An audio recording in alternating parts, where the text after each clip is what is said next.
Hello everyone, welcome back to YouTube channel. दोस्तों, आज इस वीडियो में जानेंगे कि घर पर सरल तरीके से गंगा दशहरा की पूजा कैसे करनी चाहिए। दोस्तों, ज्येष्ठ मास की शुक्ल पक्ष की एकादशी तिथि को गंगा दशहरा मनाई जाती है। दोस्तों, गंगा दशहरा के दिन ही गंगा माता धरती पर अवतरित हुई थी। तो दोस्तों, गंगा दशहरा की जहाँ पर भी पूजा करनी है उस जगह की अच्छी तरह से साफ़ सफाई करके और आटा, हल्दी या फिर चावल के आटे से भी आप चौक बना सकते हैं। उसके बाद दोस्तों, कोई बड़ा सा बर्तन लेना चाहिए और उसमें गंगा जी की पूजा करी जाती है।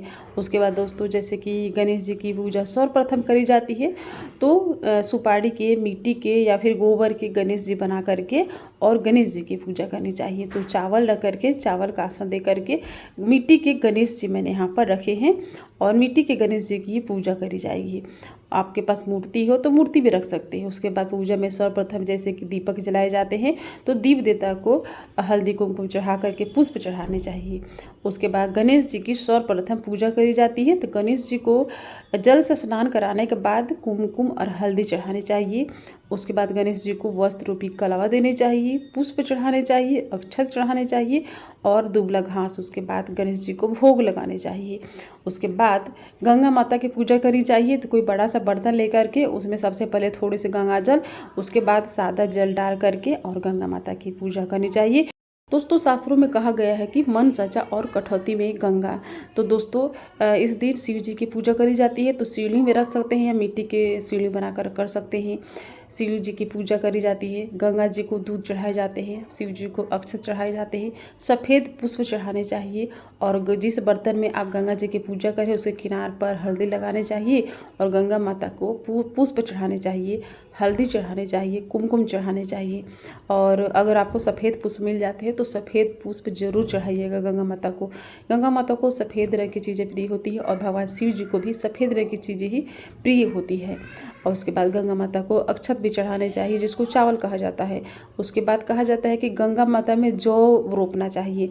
तो अगर आपके पास जौ है तो थोड़े से जौ डाल दीजिएगा। उसके बाद एक सिक्का चढ़ाने चाहिए और तिल चढ़ाने चाहिए। शिव जी को भी तिल चढ़ाई जाती है। तो तिल चढ़ाने के बाद गंगा माता को श्रृंगार का सामान चढ़ाने चाहिए और सफ़ेद रंग के वस्त्र चढ़ाने चाहिए। आप सफ़ेद नहीं तो लाल या फिर कोई चुन्नी या फिर साड़ी भी चढ़ा सकते हैं। उसके बाद गंगा माता को भोग लगाने चाहिए। तो गंगा दशहरा के दिन 10 चीज़ों का भोग लगाया जाता है। तो मैंने यहाँ पर 10 बतासे रखे हैं और अलग से मैंने केला और एप्पल भी रखे हुए हैं। तो इस तरह से 10 चीज़ों को भोग लगाई जाती है। उसके बाद गणेश जी को भी मैंने भोग लगाया है, अलग से आपने देखा था। उसके बाद हम दक्षिणा चढ़ाएंगे। तो गंगा माता को दक्षिणा चढ़ा देंगे और श्रृंगार के सामान अपने समर्थ के अनुसार आपको चढ़ाने हैं। उसके बाद गणेश जी को धूप दिखाएंगे और गंगा माता और भगवान शिव जी को भी धूप दिखा देंगे। दोस्तों, आप चाहें तो पूजा में कलश की भी स्थापना करके पूजा कर सकते हैं। दोस्तों, जैसा कि गंगा दशहरा है तो गंगा दशहरा के दिन 10 दियों का दान किया जाता है।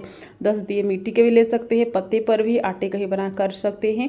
दियों को अच्छी तरह से पूजा कर लेना है, हल्दी कुमकुम चढ़ा करके और उसके बाद दियों को जला लेना है। जलाने के बाद 10 दियों से गंगा माता की आरती कर लेंगे।